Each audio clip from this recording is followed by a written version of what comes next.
I want to welcome you to Dream Chasers Radio with me, your host, Yaya Diamond. What's up, peoples? How you doing? Today, I am happy. And that's exactly what we're going to be talking about today. The title of the book that we're talking about today, because this is the author's edition, is Today, I'm Happy. Hey! And we have an amazing, amazing author on the show today. And I want to welcome her. This is her first time, and I'm just so excited to be the first person to ever interview this young lady. Miss Leona, welcome to the show. Well, I thank you very, very much. Oh, I'm very happy to be here. And today I truly am happy. I hear that, sister. I am telling you very much so that I am happy every day. Yes. Definitely. So but it takes a while to get there, doesn't it? It does. It's like, okay, so this is it? This is the life? Well, shoot. I might as well be happy. What the heck? So that's how it happened. But it does take a while for you to understand that this is it. This is what you got. You got to be happy. Definitely got to be happy. So tell us about yourself. Well, I was born in Amsterdam, Holland. I love Amsterdam. Just a little bit before the Second World War started. I was born to a very, very nice family. And my grandfather had a big business that he started by bringing mustard from Belgium into Holland. And he would sell that mustard on a cart. That's how that business got started. Wow. Later, it became very large, like Kraft is here, where you've got mustard, vinegar, mayonnaise, pickles, all these products he handled. And my father was the chemist in charge of these things. During the war, the Germans asked my grandfather to make food for the school children. Now, if anything was left over, my father would take that barrel and roll it to the front of our house. We lived right on the Amstel River. And he would tell me, go to so-and-so, they can have one pan, and that lady can have 4. I said, but Daddy, there's only one lady living there. And he says, no. He says, you do what I tell you to do. There is a reason, and it's not your business. But later I found out that's where the Jewish people were hiding. It's amazing the things we learn as a small child. Oh, my goodness. During this time, I wasn't able to go to school. The school teacher would come to our house, and they also came to my cousin who lived right down the street. But after the war was over, we were once again going to school, horse and buggy. There were 2 horses that would pull the buggy. And I would go with my cousin. Actually, cousins, there was a boy and a girl. And now my sister was joining us also. Wow. It's just, I loved learning, and I loved going to school. That's amazing. But it wasn't long after the war that my father was able to get on a plane with a Canadian fighter and go to visit Canada. And he went to see his brother who was living in Chicago. And my father decided it would be very wise for us all to immigrate to the United States. I was 11 years old, and I believe it was November the 24th, 1948, that I had the opportunity to get off the boat, and I was the first one to run and kiss the ground of the United States. Oh, my gosh. Wow. I had just passed the Statue of Liberty. Wow. And here I was kissing the ground of the United States. And my uncle was there. And his daughter came as well. We went to the Empire State Building. We went to see New York. Mm. And right after that, we went directly to the train station to get on the train to get to Chicago. Mm. It was quite a trip. Mm. And coming there, my uncle showed us our new home, which was right on State Street in the southern part of the town. And a block away was the Catholic church where I was going to school. Things changed rapidly.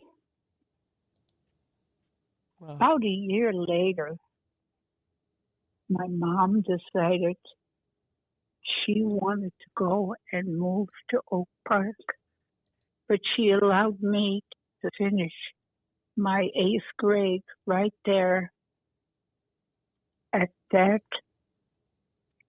Catholic school and church. Mm-hmm. And it was Father Bonenberger who loaned my father some money so they could buy a home in Oak Park and to start a business. You know, we weren't allowed to take money from Holland to the States at all because they needed the money to rebuild the country. Mm-hmm. So our money was stuck. But my father did have a good friend from Holland who also loaned us some money. And here my father started his own business, which is still going today. And I have a brother who is running that business. And I believe he had 5 children, and they're all into that business as well. Mm-hmm. And it's a meat company. They deliver food to schools and to institutions, to the services. And it's not available in the store. It's all a commercial account. Mm-hmm. Gosh. Wow. Don't you have any questions? You know, you're just taking me. I'm loving this. You know, I'm a listener, and I think you know, the majority of my I do. I love it, and I was listening to the whole story of how you were told to do this and just to do it, and it ended up that these were where the Jews were hiding. Well, you know, you got to understand my history too is kind of involved in yours, where my great-great-grandmother was Jewish, and she had the numbers on her arm from the concentration camp and was saved by Black people and brought to the United States ultimately, where here I am, a Black Jewish girl who has a history, but I don't understand that history. I was never taught, because outside what people see me as is a Black person, but they don't understand the history. So it kind of took me back to seeing my grandmother's arm, you know, and then you're saying, you know, you got the chance to come here. And I mean, it was just an amazing story. I was just, I'm all in. I'm all in. Oh, I'm all in. You sweetheart.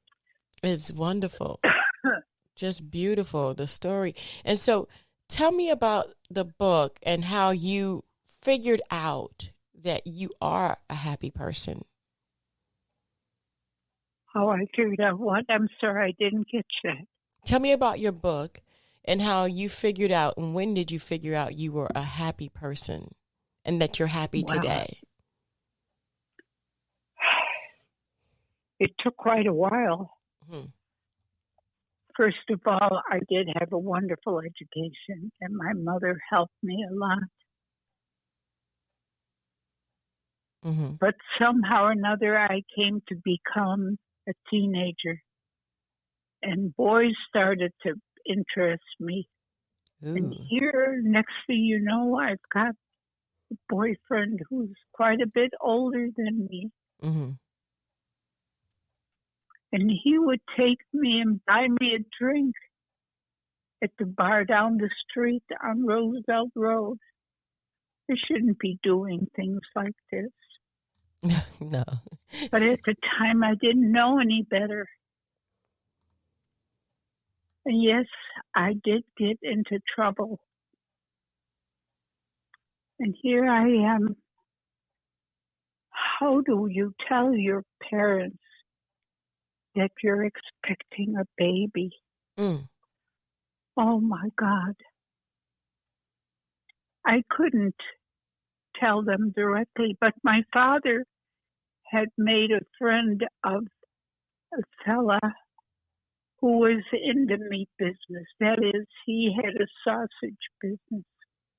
He was from Greece. They had a wonderful wife, and they had a little baby. And I told him what had happened, and he said, I will help you. Mm. And one morning, early, I woke up, and I knew I had to run to the bathroom. I was going to throw up.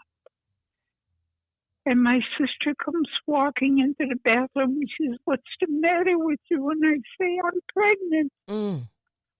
And she's screaming bloody murder. And I run towards the stairs after I grabbed the bag so I could take a few clothes along, and I'm out of the house. And my dad follows me and now they're looking for me. Mm. Yes, they catch me and they bring me home. And my mom decided I shouldn't be around my brothers and sisters right now. And my father's friend said, I can use a babysitter. And so I moved in with them until maybe 2 months before I'm expecting this child. And my mom finds a place where I can go on LaSalle Street, have my baby, and they can give the child to a well-deserving family who are looking to raise a child. Mm. It happened that I had a little boy. I got one look at him, and that happened right after he was born. They laid him at the bottom of the bed, and all I could see was some blonde curls. And I had given him a name, Michael, but the people decided his name should be Bill. While I was there at that institution, my mom and dad came every day to take me out for dinner. Mm. Every day they came.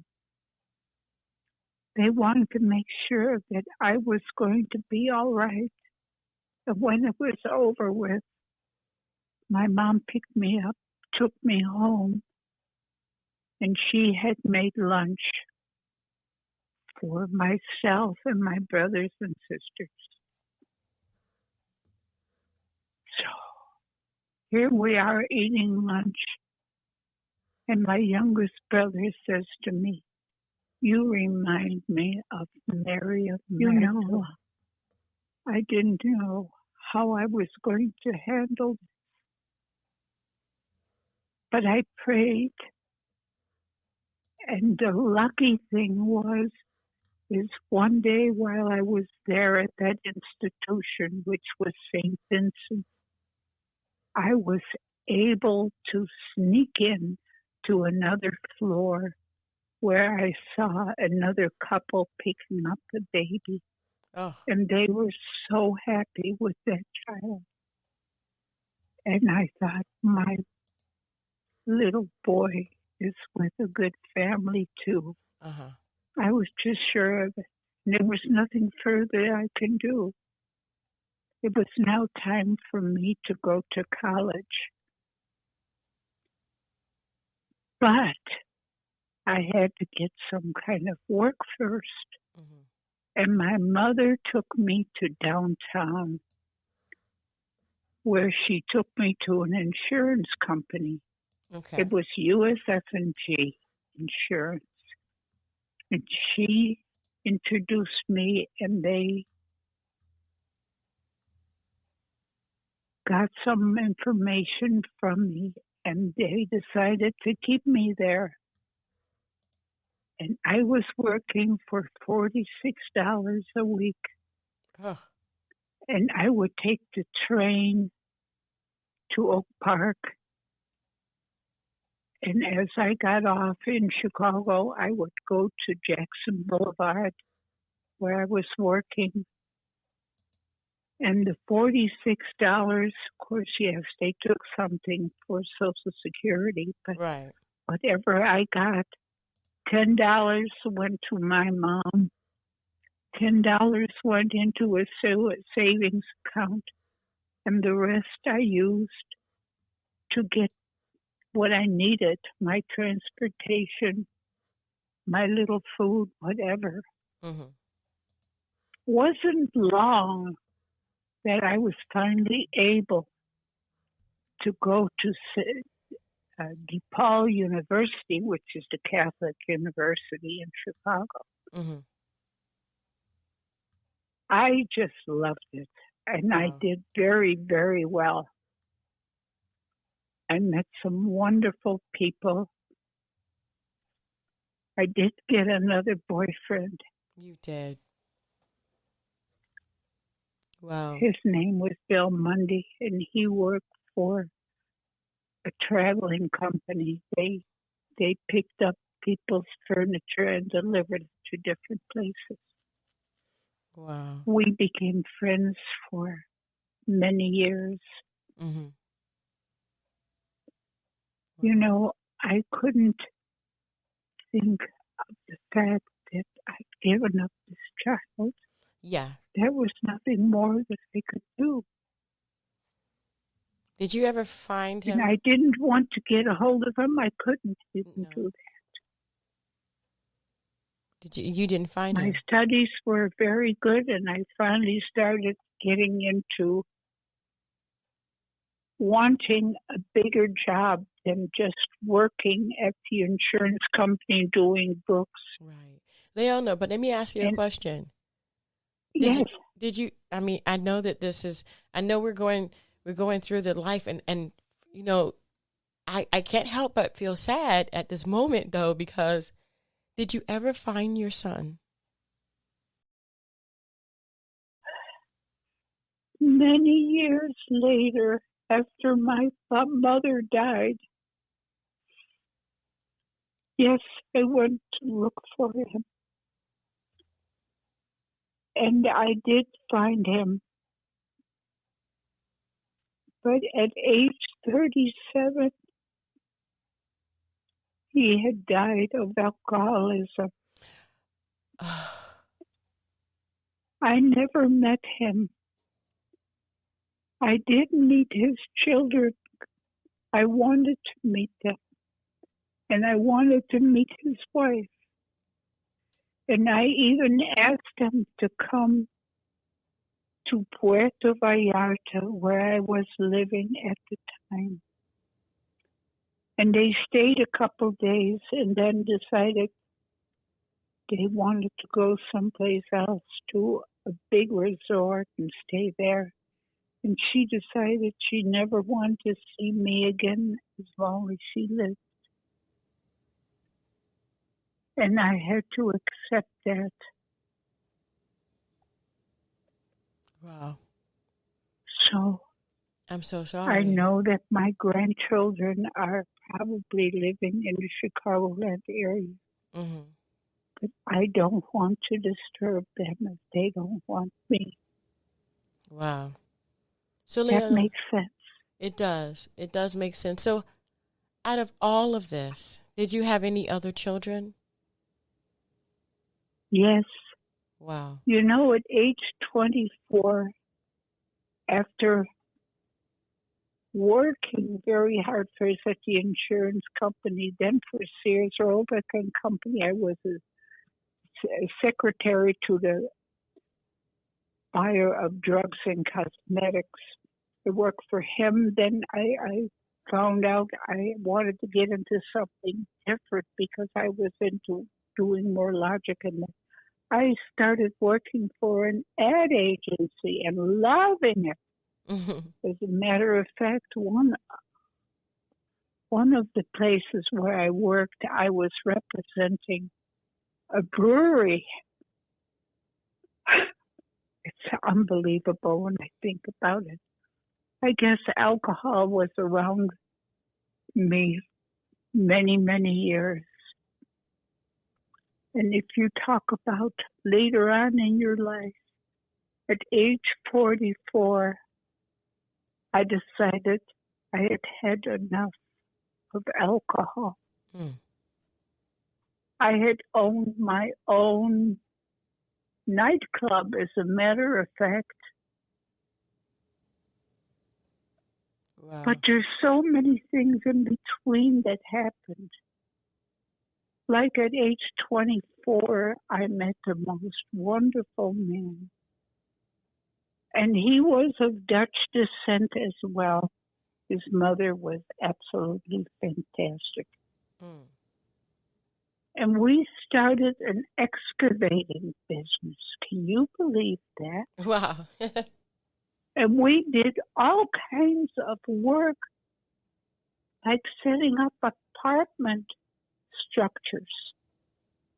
As a matter of fact, I met a girl here in Tucson who, of all things, lived in one of the units that we had constructed. But he also went and did the sewage treatment plant in Brooksville, Florida. It was a big company. We worked very hard. I did all his books. I made sure all of his employees got their weekly wages and that they had something to drink on the job. That's what I needed, water. Yeah. I picked up the plans. F.W. Dodge was a company that told you what was being built in our area. And that's how I was able to find out what contractor company would be looking for an excavator. Mm-hmm. So I would pick up the plans and bring them to my husband, and we would sit down and figure out how much the jobs would cost. Right. And I would be delivering the estimate, and I did all the book work that was necessary until finally he got hurt badly running one of the big booms. It hurt his back. Mm. He couldn't do it any longer. We went to Colorado, and he did some skiing. It seemed like the up and down that he got as he was skiing helped his back. Mm-hmm. And we now were asked, would we like to work in the real estate business? Right. And here comes this big company that's selling ranches.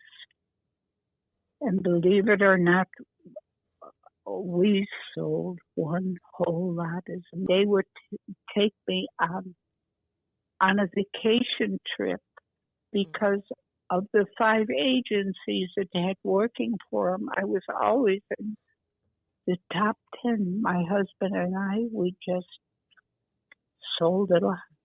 Wow. But finally, he became sick and tired of doing all of that selling. Right. And he decided, well, he wanted to get back into the land business. Right. Well, when you hold on a second. So when you had the children, because we have very limited time. When you had the children, what was that like for you? Because I know that you lost one. You know what I mean? Not like, but then you had your others. What was that like for you? To have my old child and to be with that man. Those were the best years of my life. My old son was born within the first year of my marriage. And I just loved the heck out of him. Mm-hmm. And then my second one came a year and a half, 2 years later. And my third came about 2 years after that. I had 3 sons. Wow. 3 sons. Wow. And I took them to school when it was time to take them there. And I loved the pieces out of them. And where we lived in Colorado, I made sure that they had dogs. And finally, I bought them a horse. Yeah. They had ducks to play with. We were right on the river, and we did a lot of fishing. Wow. Well, I do have one more question. My kids, yes. Was that the beginning of you understanding that you were happy and writing this book? Oh, absolutely. The very best years in my life were those when I was married and working with my husband in the excavating and doing the real estate.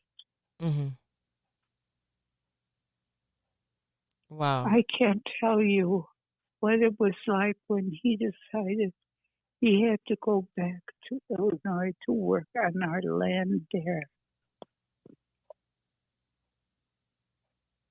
Wow. Well, but he did. He left. Uh-huh. And I didn't know what to do, but I took my children and I raised them. I made sure that they had what they needed. As a matter of fact, my youngest, I would drive him to Aspen Country Day School.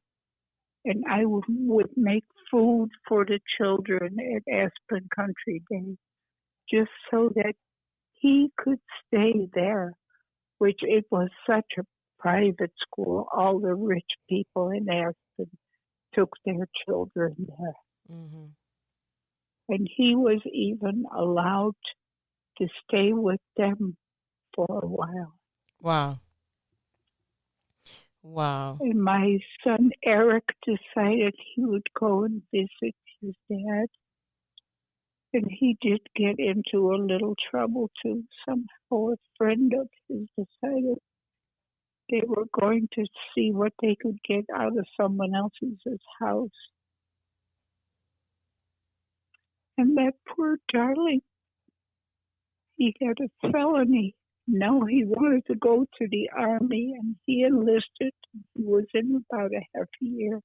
They were ready to promote him when they found out he had a felony. Now he was made to go back home.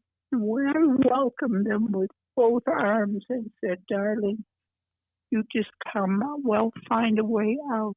Yeah. And he says, Mom, I want to go to see California. I want to go all by myself. He took his little dog. I said, there's only one problem. You have to promise you will call me, collect every day so I know where you are exactly. Mm-hmm. And he did this. And he was gone for maybe 4 or 5 months. And when he came back, I said, now it's time for you to go back to school. And I took him to Phoenix. And he went to a school in Phoenix where they train engineers. Mm. And he became an engineer. Nice.